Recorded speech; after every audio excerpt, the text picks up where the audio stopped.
YouTube above average Cody here, and as promised, we've got an early look into some of Halo Infinite's third-person firefight mode coming in the Operation Great Journey update on Tuesday, November 5th. And yes, you did hear that accurately. Not only are we on this early, guys, but this is third-person Halo Infinite. So guys, if you missed it, I already did a Delta Arena video early today, which is the classic Halo game mode, also coming in this update. But now we have another look at the other game mode that is coming in this update. I also covered the new MA5K UNSC rifle in the last video, but this one we're going to be talking specifically on my experiences of playing Halo Infinite in third person. And let me tell you, as it was a very small but also a very big adjustment at the same time. Now, I have never been a very big third-person fan in the slightest. GTA, really any game that has the over-the-shoulder look, I've never been a big fan of. But for some reason,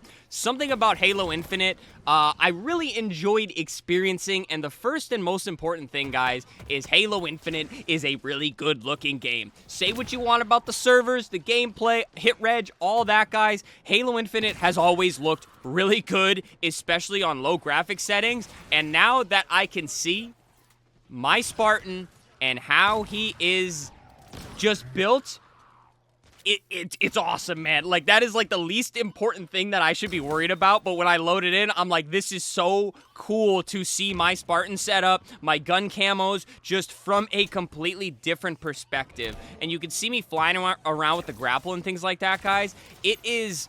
The next thing I want to talk about is how fun it is. Although the gameplay is obviously the same, just playing third person and being able to kind of see like more of a wider perspective and just how the aiming feels, it was just cool, guys. There's only so much I can say about it, but to have something like this to obviously be able to experience, but to have it in a mode like Firefight where you can just fly around and just see all your teammates in the way that I'm seeing them now, it was really enjoyable, guys. And again, the aiming isn't as big of an adjustment as you would think, and I'm sure most of you play third-person games regularly, so it's not like it's a huge adjustment for you at all. But for me, it's kind of weird. I'm not really used to it, but everything felt pretty normal, and the going into the scope of the sniper and things like that, it was a very smooth transition. Everything felt pretty normal, as it should.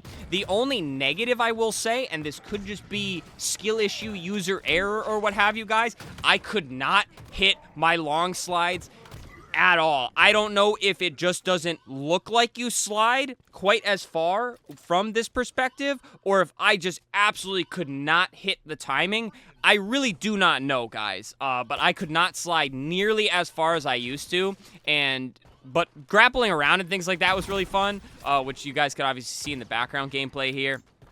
And it's just interesting to see something like this be added to Halo, and I've been kind of mentioning in many of videos my just speculation on why they may be doing this.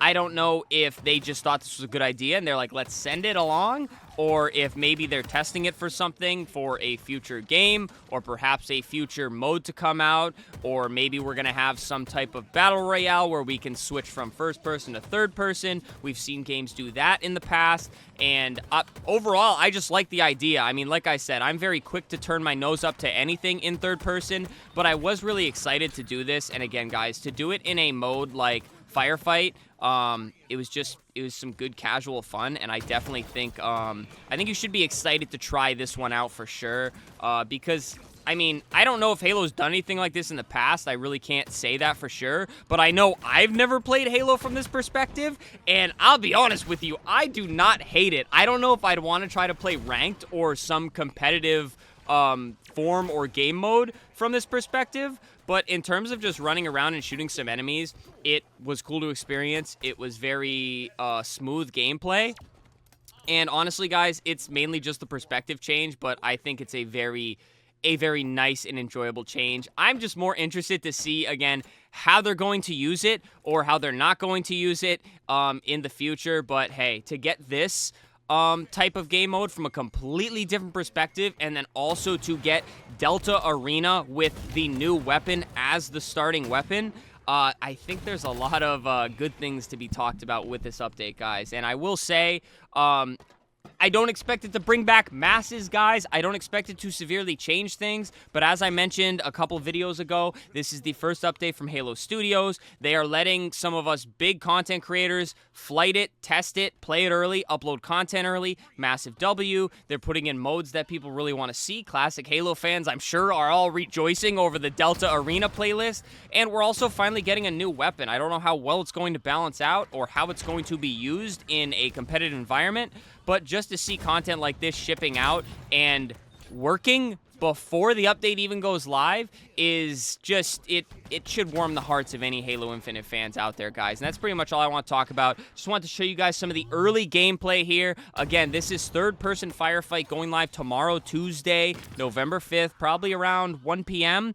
Eastern time. And then, of course, guys, I already did a video on the Delta Arena. A lot of the new MA5K SMG gameplay in that video, so be sure to go check it out. I'll link it right at the top of the description below. And, of course, guys, I said in the first video, but thank you to whoever made this happen to have my existence not only acknowledged in this type of way, but to be actually invited and get to play something early was really special for me here on the channel. And it's crazy how far we've come on Halo Infinite from it being my first Halo in like 5 to 10 years to actually getting to play updates early, guys. So thank you to whoever made that happen. Shout out to all the absolute content studs I got to play with in these lobbies. You guys obviously see the names. I will say in the more competitive gameplay we did in the Delta Arena, I will no longer be settling for any Mint Blitz hate on the channel, but that's a topic for a live stream or something, guys. But anyways, that does it for me. Subscribe to the channel. Tons of Halo content. We'll be streaming this update, guys. We've also been on the BO6 grind. We even opened a gigantic beanbag chair. It's in the back here for a video. A lot of fun stuff here, guys. So hit that subscribe button. Leave a like on the video. Leave a comment. How do you feel about Halo Infinite in third person, guys? Because honestly, I think it's pretty cool. And then finally, guys, channel memberships and super thanks. If you'd like to support monetarily, helps me out a lot as a content creator. But pretty please, do not feel like you have to. But all right, guys, thanks so much for all the love, all the support on the channel. Again, thank you to whoever made this early gameplay happen for above average Cody here. Anyways, guys, that does it for me. Stay happy, stay healthy, and stay tuned for the next video.